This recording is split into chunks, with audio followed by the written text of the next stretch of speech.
एक बार की बात है, एक बहुत ही प्रसिद्ध और बहुत ही आत्मज्ञानी बौद्ध भिक्षु साल के ज्यादातर समय एक बहुत ही दुर्गम और ऊंचे पहाड़ में रहा करते थे। उस पर्वत पर चढ़ना बहुत ही मुश्किल था, इसीलिए पूरे साल भर में बहुत ही कम लोग उनसे मिलने जाते थे।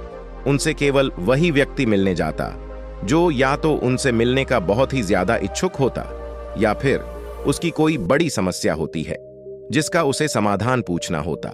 नहीं तो ज्यादातर लोग उनसे तभी मिलते जब वह पहाड़ से नीचे आते।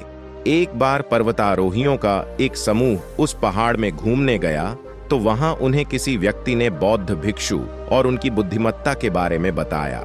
बौद्ध भिक्षु की बुद्धिमत्ता के बारे में जानने के बाद पर्वतारोहियों के समूह ने उनसे मिलने का निश्चय किया। वे पहाड़ में ऊपर की ओर चढ़ते हुए भिक्षु के आश्रम में पहुंच गए। बौद्ध भिक्षु ने उन्हें देखकर पूरे सम्मान के साथ उनका अभिवादन किया और बैठने के लिए कहा। कुछ देर तक बैठने के बाद उन लोगों ने अपनी अपनी समस्या बौद्ध भिक्षुक के सामने रखने का विचार किया, लेकिन उनमें इस बात को लेकर बहस होने लगी कि पहले अपनी समस्या कौन बताएगा। सभी बोल रहे थे कि मेरी समस्या सबसे बड़ी है, इसलिए पहले मैं अपनी समस्या का समाधान पूछूंगा। धीरे धीरे उनकी बहस करने की आवाज ऊंची होने लगी और वहां चारों तरफ जोर का शोर होने लगा। ये देख बौद्ध भिक्षु चिल्लाए, तुम सभी शांत हो जाओ, मेरे पास इस समस्या का समाधान है। इतना कहकर बौद्ध भिक्षु वहां से उठकर अपनी कुटिया के अंदर चले गए और थोड़ी देर बाद अपने हाथों में कागज कलम और एक कटोरी लेकर आए। बौद्ध भिक्षु ने कहा, तुम सभी लोग एक गोला बनाकर बैठ जाओ। एक कागज कलम लेकर उसमें अपनी सबसे बड़ी समस्या लिखकर उस कागज के टुकड़े को मोड़कर इस कटोरी के अंदर डाल दो। सभी ने यही किया। वो एक गोल घेरा बनाकर बैठ गए और अपनी अपनी समस्या कागज में लिखकर उस कटोरी में डाल दिया।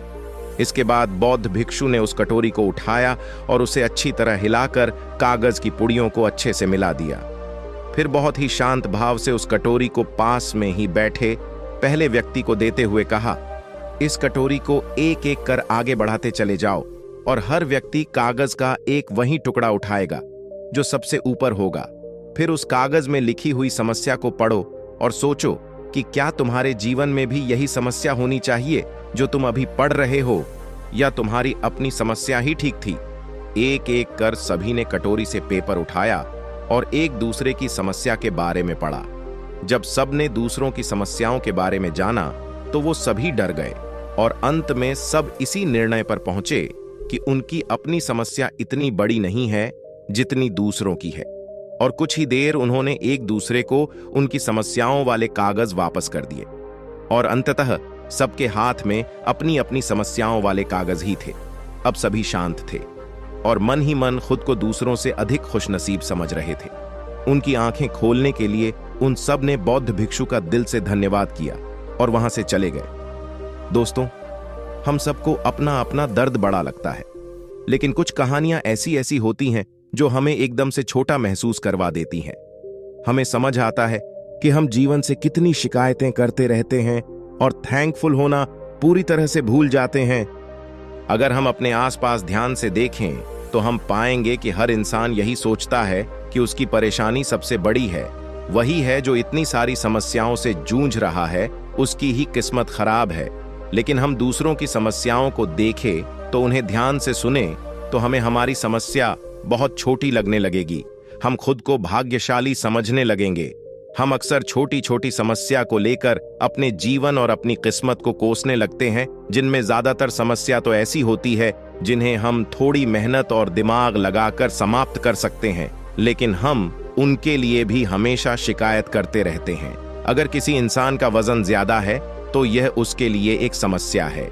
अगर किसी का वजन कम है तो यह भी उसके लिए एक समस्या है।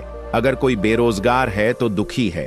अगर किसी के पास नौकरी से दुखी है, ऐसा सिर्फ इसलिए है क्योंकि जो हमारे पास है हम उसे स्वीकारते नहीं, हम उसे नकारात्मक दृष्टिकोण से देखते हैं और उसमें कमी निकालते रहते हैं और दुखी होते रहते हैं।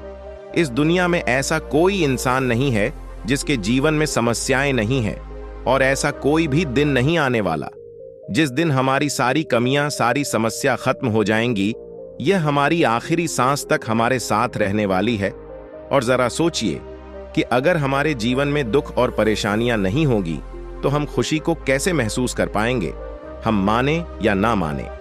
परेशानियां हमारे जीवन का एक हिस्सा है और हम उनसे भाग नहीं सकते, हमें इनका सामना करना ही पड़ेगा।